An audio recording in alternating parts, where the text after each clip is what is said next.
തിരുവനന്തപുരത്ത് നിന്ന് വി അരുൺ കൂടി ചേരുന്നുണ്ട്.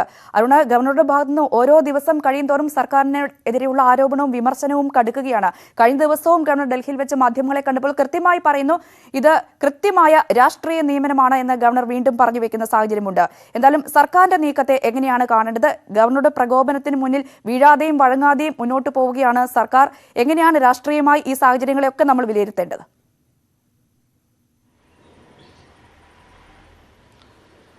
ഗവർണർ രണ്ട് കാര്യമാണ് പറഞ്ഞത്. ഒന്ന്, സ്വജനപക്ഷപാതം സർവകലാശാലയിൽ അനുവദിക്കില്ല. മറ്റൊന്ന്, രാഷ്ട്രീയ നിയമനം. രണ്ടുമായി ചേർത്ത് വായിക്കുമ്പോൾ ആർക്കു വേണ്ടിയാണ് ഇത്തരത്തിൽ സ്വജനപക്ഷപാതം നടത്തിയത്, ആരെയാണ് രാഷ്ട്രീയമായി നിയമിച്ചത് ചോദ്യമാണ് ഉയരുന്നത്. അപ്പോൾ അതിനുള്ള മറുപടി മുഖ്യമന്ത്രിയുടെ പ്രൈവറ്റ് സെക്രട്ടറി കെ രാഗേഷിന്റെ ഭാര്യയാണ് ഈ റാങ്ക് പട്ടികയിൽ ഒന്നാമതുള്ള പ്രിയ വർഗീസിനെ നിയമിക്കാൻ വേണ്ടിയാണ് സ്വജനപക്ഷപാതം നടത്തിയെന്ന് രാജ്ഭവനും ഗവർണറും വിലയിരുത്തുന്നത്. അതുതന്നെയാണ് ഗവർണറുടെ ആരോപണത്തിന്റെ, ഗവർണർ നിലപാടിന്റെ ഏറ്റവും പ്രസക്തമായ ഭാഗം.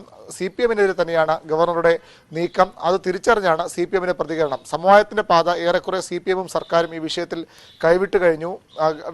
ഗവർണർക്കെതിരെ കണ്ണൂർ VC അല്ലെങ്കിൽ കണ്ണൂർ സിൻഡിക്കേറ്റ് കോടതിയെ സമീപിക്കുമ്പോൾ അതിൽ സർക്കാർ കക്ഷിയല്ല. പക്ഷേ ആ നീക്കത്തിന് എല്ലാ പിന്തുണയും, സർക്കാരിൻ്റെ പൂർണ്ണ പിന്തുണ, CPM-ന്റെ പിന്തുണ ഉണ്ടാകും. ഇന്നലെ വൈകിട്ട് CPM-ന്റെ സംസ്ഥാന സെക്രട്ടറി കോടിയേരി ബാലകൃഷ്ണൻ ഒരു പൊതുപരിപാടിയിൽ പറഞ്ഞ വാക്കുകൾ, പ്രസംഗം വളരെ പ്രസക്തമാണ്. അദ്ദേഹം പറഞ്ഞത് രാജ്ഭവൻ കേന്ദ്രീകരിച്ച് സർക്കാരിനെ അട്ടിമറിക്കാൻ ആസൂത്രിത നീക്കം നടക്കുന്നു. അത്രയും വലിയ ഗുരുതരമായ ഒരു ആരോപണമാണ് കോടിയേരി ബാലകൃഷ്ണൻ ഉന്നയിച്ചത്.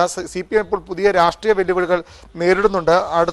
അതിപ്പോഴത്തെ പെട്ടെന്നുള്ള ഒരു അജണ്ടയുടെ ഭാഗമല്ല, അടുത്ത 3 വർഷത്തെ അജണ്ട വെച്ചാണ് ഈ സംഘം പ്രവർത്തിക്കുന്നത്. ഇതിൻ്റെ കേന്ദ്രം ഡൽഹിയിലും അതിൻ്റെ ആസ്ഥാനം RSS ഓഫീസിലുമാണ്. അതിൻ്റെ ഒരു നീക്കത്തിൻ്റെ ഭാഗമാണ് തിരുവനന്തപുരത്തെ രാജ്ഭവൻ കേന്ദ്രീകരിച്ചും നടക്കുന്നത്. ഇത് കണ്ടിലും നടിക്കരുതെന്നാണ് കോടിയേരി ബാലകൃഷ്ണൻ പറഞ്ഞത്. അതായത് രാജ്ഭവനെ ഉപയോഗിച്ചുകൊണ്ട്, ഗവർണറെ ഉപയോഗിച്ചുകൊണ്ട് കേന്ദ്രം സംസ്ഥാന ഭരണത്തെ അട്ടിമറിക്കാൻ ശ്രമിക്കുന്നുവെന്ന ഗുരുതരമായ ആരോപണമാണ് കഴിഞ്ഞ ദിവസങ്ങളിൽ CPM-ന്റെ സംസ്ഥാന സെക്രട്ടറി അടക്കമുള്ളവർ പറയുന്നത്. അതുതന്നെയാണ് ഗവർണർക്കെതിരെയുള്ള ഈ CPM-ന്റെ സർക്കാരിൻ്റെ പോരാട്ടത്തെ ശ്രദ്ധേയമാക്കുന്നു, അതിൻ്റെ പ്രസക്തി വർദ്ധിപ്പിക്കുന്നു. ഏതായാലും ഈ സർക്കാർ ഒട്ടും വിട്ടുവീഴ്ച ഈ വിഷയത്തിൽ ചെയ്യില്ല. പ്രത്യേകിച്ചും ഗവർണറുടെ അധികാര പരിധി വെട്ടിക്കുറയ്ക്കാനുള്ള നിയമനിർമ്മാണത്തിന് സർക്കാർ ഒരുങ്ങുകയാണ്. അതുതന്നെയാണ് ഗവർണറെ ഇപ്പോൾ ചൊടിപ്പിക്കുന്നതും ഗവർണറെ ഈ നിലപാടിനെതിരെ ശക്തമായി രംഗത്ത് വരാൻ പ്രേരിപ്പിക്കുന്നതും. ഏതായാലും ഈ പോര് വരും ദിവസങ്ങളിലും ശക്തമായി തന്നെ തുടരും. ഒരു വിട്ടുവീഴ്ചയ്ക്കും ഗവർണറും അതുപോലെ തന്നെ സർക്കാരും തയ്യാറാകുന്നില്ല എന്നുള്ളതാണ് ഏറ്റവും പ്രധാനപ്പെട്ട കാര്യം.